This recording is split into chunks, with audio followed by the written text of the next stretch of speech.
You have ruled the waves for centuries, your fleets slicing through the seas like blades through silk, your banners carried by the winds of empire. You forced the world to speak your language, spend your money. You drew the map. You named the seas, carved up continents. From the Cape to Calcutta, the world once bent its knee at the sound of your cannon. But today, the lines you drew dissolve.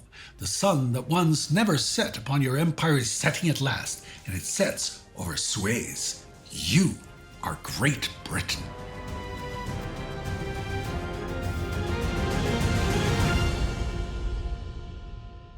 Welcome to Season 1 of TimeGhost Cold War coverage in our series War to War, where we cover the events of the decade after World War II that brought man from the brink of destruction to the threshold of the stars. I'm Spartacus Olsson. After World War II, the Middle East is transitioning from old empires to independence. The Suez Canal, slicing through the thin strip of land connecting North African and the Asian part of Egypt, is essential for transporting oil and other essentials to Western Europe and maintain economic and political influence. Without it, ships would have to travel around Africa's Cape of Good Hope, doubling both distance and costs. Although property of Egypt, Britain and France controlled the canal, its profits helping to sustain their post-war economies. More than a waterway, it is the backbone of their influence and a symbol of empire. Egypt sees it differently. For generations, foreign troops have stood on Egyptian soil, while foreign flags have flown above their canal. In 1951, Egyptian King Farouk's government announces it will take control of the canal. But the monarchy is crumbling, and in 1952 the king is overthrown in a military coup. A determined and charismatic colonel, Gamal Abdel Nasser, soon consolidates power around himself. He speaks of Arab unity, independence, and dignity. Across the Arab world, his message feels like an awakening. Britain watches with unease. In 1954, under Egyptian pressure, Foreign Secretary Anthony Eden, then serving under Prime Minister Winston Churchill, signs a treaty to withdraw British troops.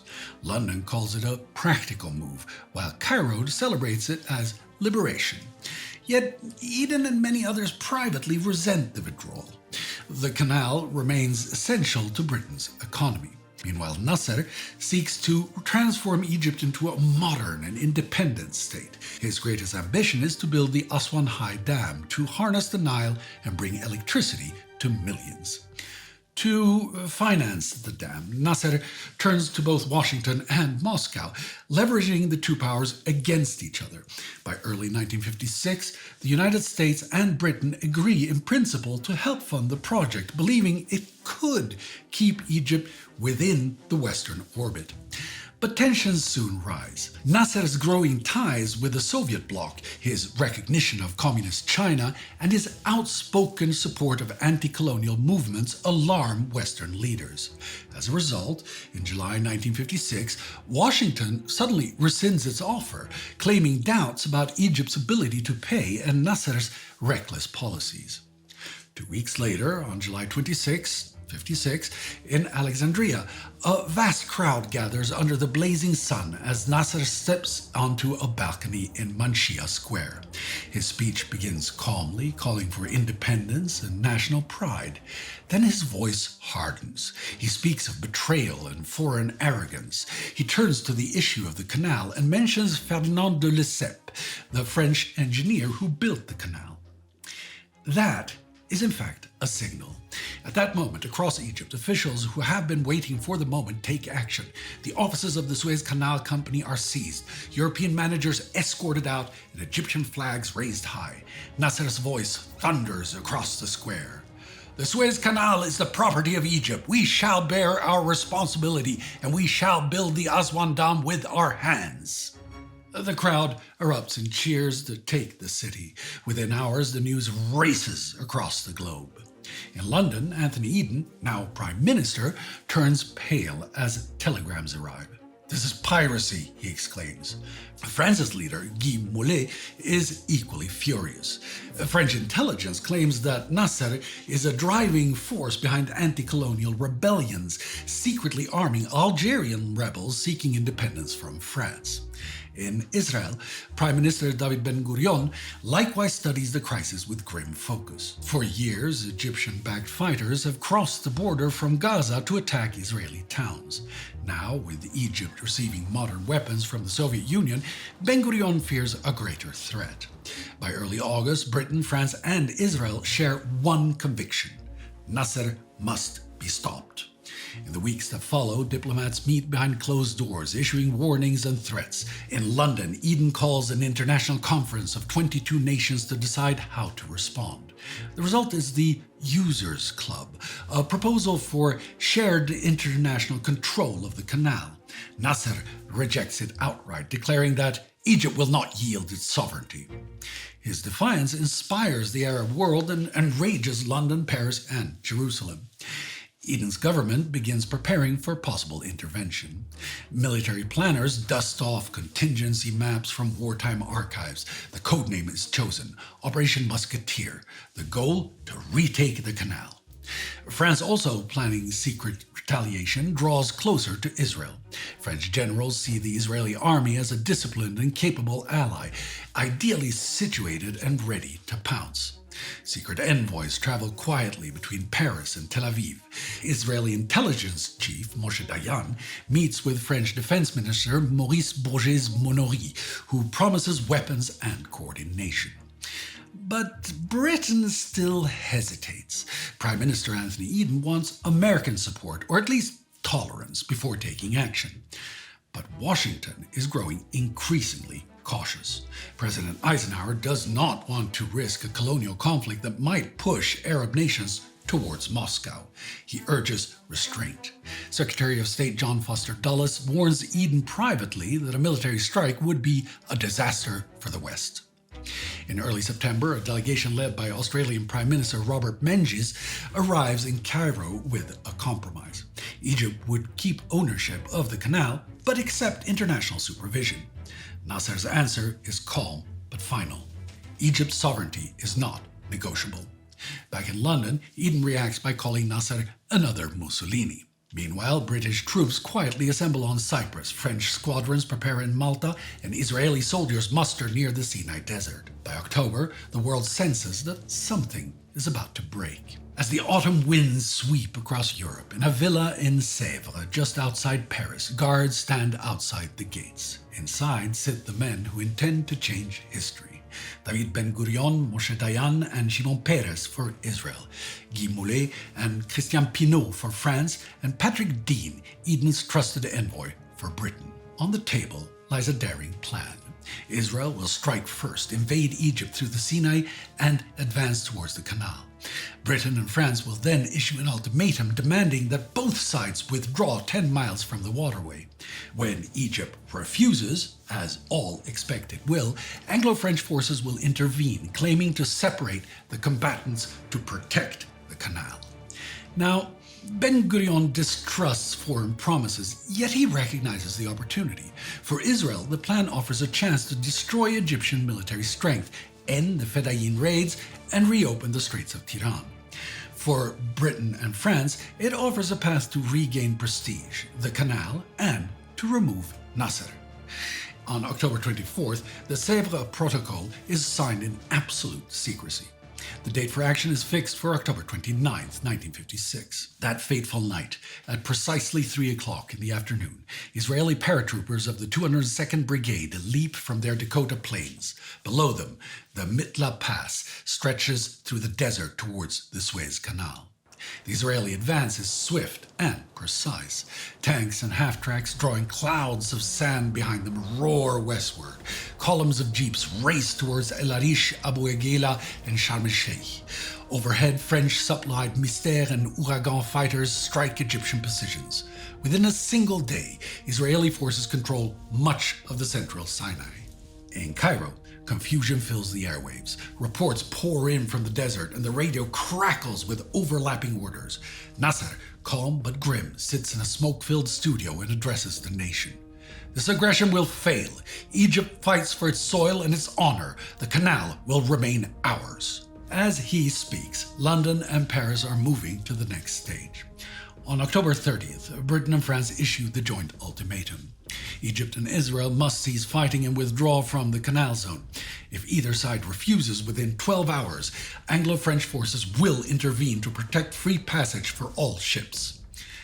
Nasser rejects it immediately. "We are under attack and they call it peacekeeping," he says bitterly. Crowds fill the streets of Cairo waving flags and shouting, "Suez for Egypt!" When the deadline passes, the sky above Egypt erupts. At dawn on October 31st, British Canberra bombers lift off from Cyprus, joined by French squadrons from Malta. Explosions thunder across the delta as Egyptian airfields burst into flame. Within 2 days, Egypt's air force lies crippled. From the sea, British destroyers and French cruisers approach Port Said. Their guns open fire, shells screaming over the city. The Suez Canal, an artery of world trade, becomes a battlefield. By November 1st, with Anglo-French forces firmly holding control of the skies in the Sinai, Israeli armor pushes to within the sight of the canal. Egyptian troops, outgunned but defiant, retreat toward Ismailia. The desert is soon littered with wrecked tanks and rising plumes of black smoke. But the war has already shifted beyond the desert. It now moves through the corridors of Washington, New York, and Moscow. At the United Nations, confusion and fury erupts. The United States, shocked by the actions of its allies, demands an emergency session. Eisenhower listens grimly as his aides speak. "They have deceived us," he says. "This is colonialism, pure and simple." The Security Council calls for a ceasefire, but Britain and France issue their vetoes. Then Canada's Lester Pearson proposes a new idea: the creation of a United Nations peacekeeping force, the first of its kind in history. In the General Assembly, speaker after speaker condemns the invasion. From India's to Yugoslavia's envoys, the message is unmistakable. The age of empire is ending. Even Commonwealth nations like Canada and Ceylon distance themselves from London. Meanwhile, Moscow senses its moment.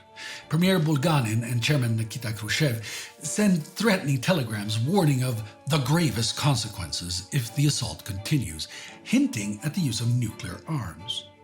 The words chill Western Europe even as Soviet tanks crush the Hungarian uprising that very week.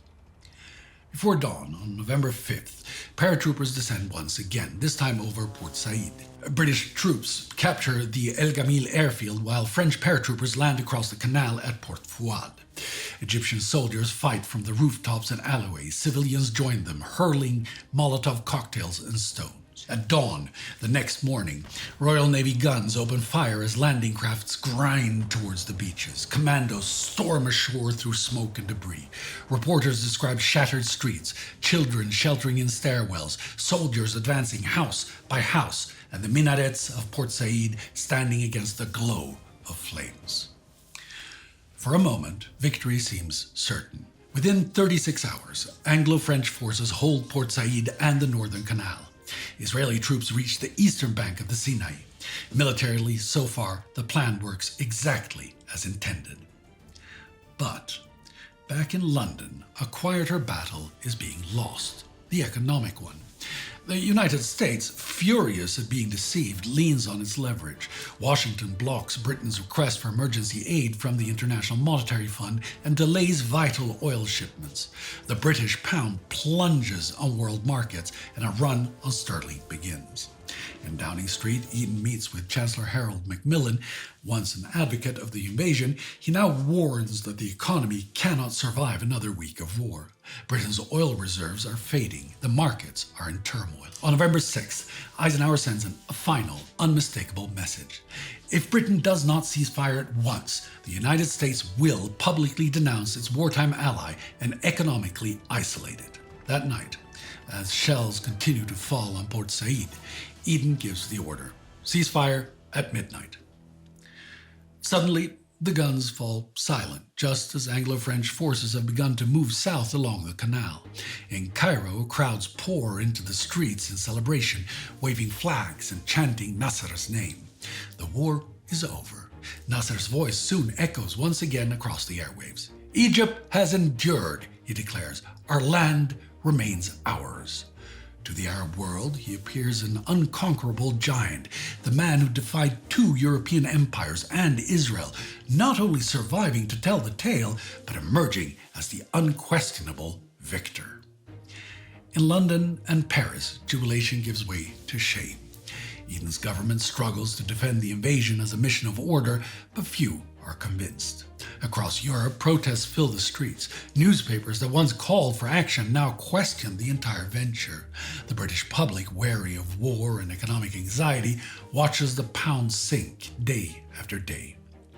At the UN in New York, Pearson's idea, a neutral international force to replace the invaders and patrol the canal, passes from the realm of fiction into reality. The plan passes the vote in the Assembly with overwhelming support. Soon, the United Nations Emergency Force takes shape under Secretary-General Dag Hammarskjöld. Soldiers from Canada, Norway, India, and other nations don pale blue helmets and assemble in Cyprus. It is the first true peacekeeping force in history. By late November, ships carrying the new troops reach Egypt's coast. British and French forces begin their withdrawal, bitter and disillusioned. The last of their soldiers leaves Port Said by Christmas 1956, watched by silent UN observers. Israel, though victorious in battle, faces a storm of diplomacy. Washington demands a full withdrawal from the Sinai. The Israeli cabinet resists, but American pressure grows. The United States suspends arms deliveries and freezes tax-exempt donations flowing through American charities. By March 1957, Israeli troops pull back across the border, leaving UN soldiers to hold positions at Sharm el-Sheikh and along the frontier. Nasser emerges from the crisis stronger than ever. His army is bruised, sure, yet his image soars to mythic stature. Across the Arab world, newspapers hail him as the Lion of Egypt, the man who stood against empires. Canal revenues now fill Egyptian coffers. Within months, work resumes on the Aswan High Dam, financed by Soviet loans. Engineers and advisors from Moscow arrive in Alexandria to a hero's welcome. Their presence marks the beginning of a lasting partnership that shifts the balance of Cold War influence across the Middle East. In Britain, the consequences are immediate and severe. Prime Minister Eden, exhausted and discredited, resigns in January 1957. Harold Macmillan succeeds him, taking office with one clear lesson: Britain can no longer act alone. The Suez Crisis marks the definitive end of its illusion of great power independence. In Whitehall, foreign policy begins to shift. Britain now looks westward, forced to align itself yet closer with Washington. Within a few years, it will seek entry into the European Economic Community, searching for relevance through partnership rather than empire. France draws a very different conclusion. Feeling betrayed by both Washington and London, it turns inward, determined to rely only on its own strength. The sense of humiliation fuels the return of Charles de Gaulle in 1958. Under his leadership, France develops its individual strategies and pursues an independent foreign policy. Yet, here too, the lesson is one of waned power and loss of image. The days of the menacing and world-dominating European empires are over. For Israel, the lessons are mixed. The campaign proves the skill and discipline of its army. In 6 days, Israeli forces capture the entire Sinai Peninsula, reopen the Red Sea route, and destroy the Fedayeen bases. When the UN peacekeepers settle along the border, Israel experiences an uneasy calm. For nearly a decade, the Blue Helmets maintain a fragile peace between the two sides. But beneath the calm, both Egypt and Israel prepare quietly, yet assuredly, for another inevitable confrontation. The political backlash reminds Israeli leaders that military success means little without the approval of the true major powers, the USSR and the US. In the years that follow, Israel deepens its ties with France, its one steadfast ally during the crisis. French engineers help construct the nuclear reactor at Dimona, and French pilots train Israeli airmen. In Washington, Eisenhower reflects on Suez as both a crisis and an opportunity. By forcing his allies to withdraw, he has demonstrated the supremacy of American leadership in the West. In early 1957, he announces the Eisenhower Doctrine. promising economic and military aid to any Middle Eastern nation resisting communism. American influence begins to flow into a space held firm by Britain and France until very recently. In Moscow, Nikita Khrushchev also seizes the moment. While Soviet tanks crush the Hungarian Revolution, his government gains prestige in the Arab world by condemning Western aggression. Soviet aid and weaponry pour into Cairo and Damascus. Advisors arrive to train Egyptian officers and build factories. The Cold War's front line now also runs right through the Middle East. The deployment of the United Nations Emergency Force marks a turning point for the World Organization. Never before has an international body placed soldiers between warring states, an experiment which succeeds beyond expectation. Dag Hammarskjöld's quiet diplomacy and Pearson's vision earn global respect. In 1957, Pearson receives the Nobel Peace Prize for his efforts, a recognition that the world has discovered a new way to manage conflict. Peacekeeping, born from the ashes of Suez, becomes one of the United Nations' defining missions. The Suez Crisis irrevocably demonstrates what could be gleaned on the horizon for years, if not decades.